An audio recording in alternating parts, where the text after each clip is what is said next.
Nós vamos voltar agora a falar sobre aquele caso do empresário Marcelo Leite, que foi morto durante uma abordagem policial em novembro, lá em Arapiraca. Vocês lembram?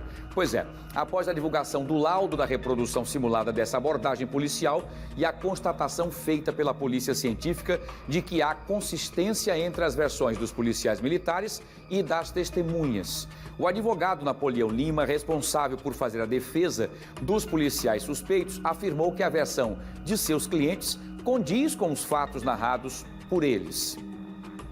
Já o advogado da família de Marcelo Leite contesta, e a repórter então Maria Maciel nos traz informações sobre toda essa situação.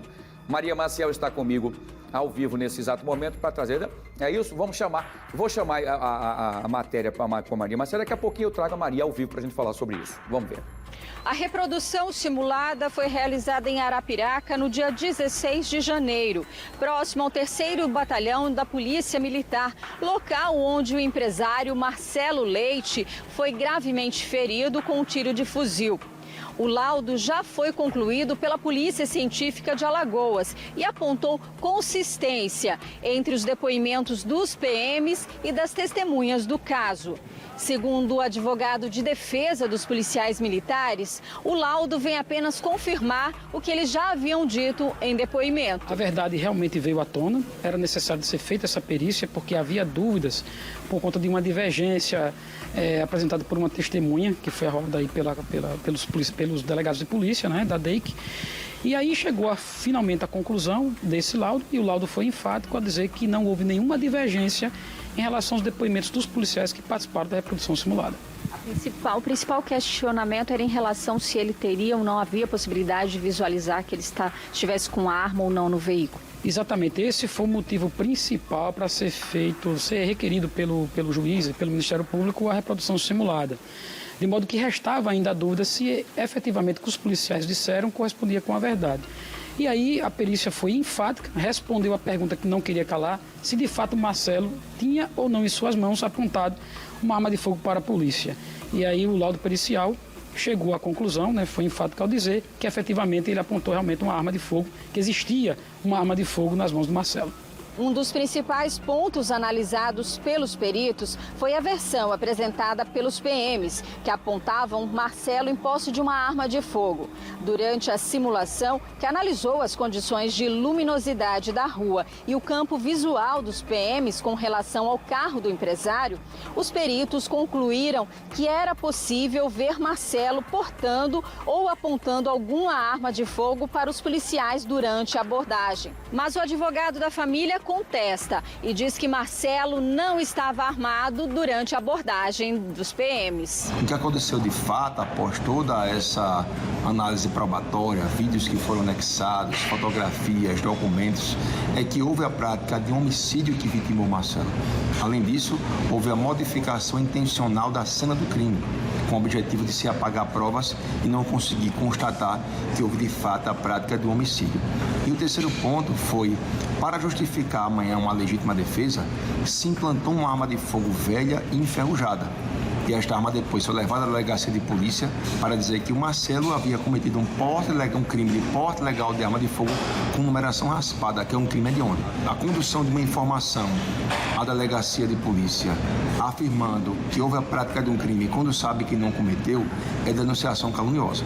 Então que se percebe que existe a prática do homicídio doloso, que foi praticado naquela ocasião, a denunciação caluniosa quando a arma foi levada, que nunca Marcelo portou, para a delegacia de polícia para justificar amanhã uma legítima defesa, e também o crime de favorecimento processual, quando houve a modificação intencional da cena do crime.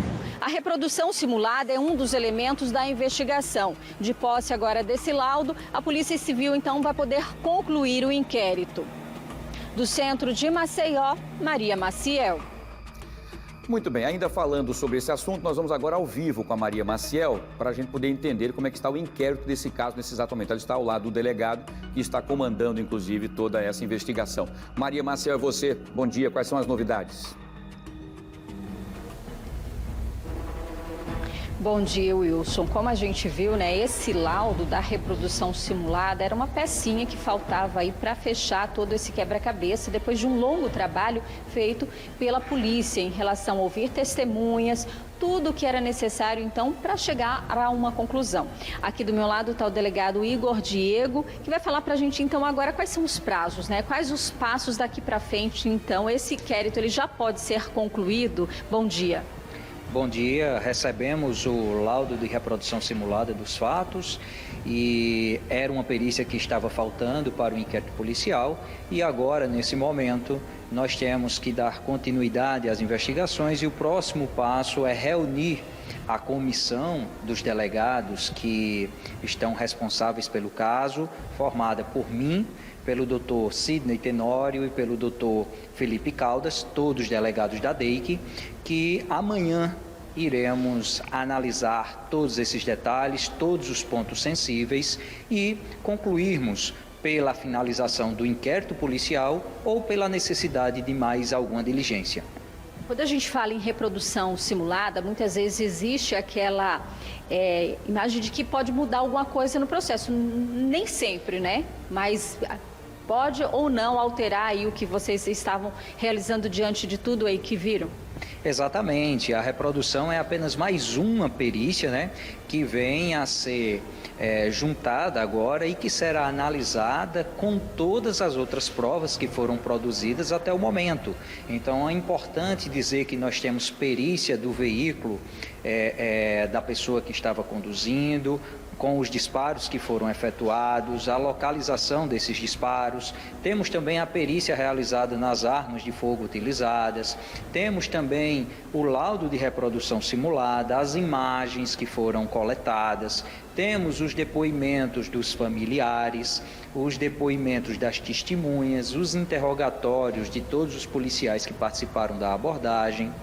Então, todas essas provas têm que ser analisadas de maneira sistematizadas para que a gente consiga elucidar todos os pontos que pairam dúvida e concluir esses trabalhos. Então, amanhã acreditamos que iremos concluir este inquérito policial. Passamos todo o final de semana debruçados, analisando e estudando todos esses pontos e amanhã a comissão irá se reunir justamente com essa finalidade, saber se tudo foi devidamente esclarecido ou se resta algum ponto ainda que demanda alguma diligência. A questão nesse caso houve um homicídio, isso é fato. A questão é saber se a versão dos policiais em relação à legítima defesa condiz aí com o que eles estão falando, com os depoimentos, é isso? Sim, exatamente. Todos esses fatos que foram colocados no inquérito policial são checados, analisados, investigados, para que a gente consiga realmente dizer a dinâmica do que aconteceu durante a abordagem e também a sua consequência, uma vez que o veículo realmente ultrapassou a barreira policial, né? Foram efetuados disparos de armas de fogo pelos policiais, o condutor do veículo foi atingido, foi socorrido para a emergência de Arapiraca. Posteriormente, esse veículo foi apresentado na Delegacia Regional de Arapiraca, que é a Central de Polícia de Arapiraca, juntamente com uma arma de fogo, foi gerado um auto de prisão em flagrante e um processo judicial onde tornou suspeito e réu o condutor desse veículo. Então, todo esse caminhar, toda essa linha do tempo dos fatos estão sendo devidamente analisados para que a gente consiga concluir o caso. Ok, muito obrigada, delegado, pelas informações. Então, a gente pode ter esse desfecho para esse caso do empresário Marcelo Leite nesta terça-feira, após, então, essa reunião dos delegados que fazem parte dessa comissão, que estão, então, debruçados aí sobre todos esses detalhes, todas essas provas e tudo que foi, então, coletado durante esses meses de investigação sobre a morte do empresário. É com você, Wilson. Muito bem, Maria, muito obrigado. Eu queria aproveitar o delegado doutor Igor Diego, obrigado pela disponibilidade, o senhor está com um ponto, deve estar me ouvindo. Doutor Diego, na verdade, o grande fato dessa reprodução simulada é a questão de saber se os policiais teriam como visualizar se o Marcelo teria essa possível arma, por exemplo, na mão. O carro de Marcelo, pelo que vocês viram na reprodução simulada, tem o uso filme, né, que é aquela película e tal. Essa reprodução simulada seria mais um ponto importante para que vocês pudessem fechar o quebra-cabeça dessa visualização de essa possível arma que estaria com o empresário Marcelo? Boa tarde. Boa tarde. Sim, a reprodução simulada dos fatos aconteceu e um dos pontos sensíveis que foi analisado, um dos pontos foi justamente esse. A possibilidade de visualização da arma de fogo no momento da abordagem, bem como se o Marcelo Leite possuía uma arma de fogo dentro do veículo, se estava portando essa arma de fogo. Importante dizer que a reprodução simulada dos fatos, ela acontece com base nos interrogatórios e nas declarações feitas pelas pessoas que foram ouvidas dentro do inquérito policial. Então, a possibilidade de haver realmente um encontro das informações do que foi dito e do que foi reproduzido na reprodução simulada é muito grande, né? E, de fato, esse ponto sensível foi analisado e o laudo, por enquanto, ele permanece sob sigilo por parte da polícia. O que nós podemos dizer é que temos acompanhado aí pela mídia, tanto a declaração da defesa dos policiais, quanto as declarações da defesa do Marcelo Leite, e o laudo, nesse ponto, ele não fala em nenhum momento de que o Marcelo Leite estava portando uma arma de fogo, inclusive pelo que foi publicado. O que ele fala é que, pelas condições de luminosidade, bem como pela película do veículo, seria possível a visualização de qualquer objeto que o condutor do veículo estivesse portando. Então, essa possibilidade de visualização que foi trazida pelo laudo pericial não quer dizer que ele estava de fato armado. Então é por isso que, por enquanto, tudo permanece sob sigilo, porque nós vamos analisar não apenas esse ponto, mas toda a dinâmica dos fatos para que a gente consiga chegar à conclusão. Muito bem, muito obrigado, delegado. Boa sorte. Amanhã teremos, então, informações sobre esse desfecho aí e saber realmente o que é que aconteceu. Muito obrigado pelo seu brilhante trabalho e obrigado pela disponibilidade. Maria, você volta daqui a pouquinho. Obrigado a Maria também pelas informações importantes na velocidade em que ela acontece. Amanhã, então, teremos essas informações. O delegado já explicou que passou o final de semana todo estudando esse caso, analisando os detalhes, as informações junto com os outros delegados que compõem também esse inquérito, enfim, para poder trazer uma resposta e a reprodução simulada. Muitas pessoas estão pensando que com a reprodução simulada já se tem um laudo, então, de acordo com... Não, ela é mais um item para a soma daquelas investigações feitas pela polícia. E vai casar ou não com as informações que ele já tem. Vamos acompanhar de perto e vamos trazer para vocês amanhã, assim que tivermos essas respostas, tá bom? Muito bem.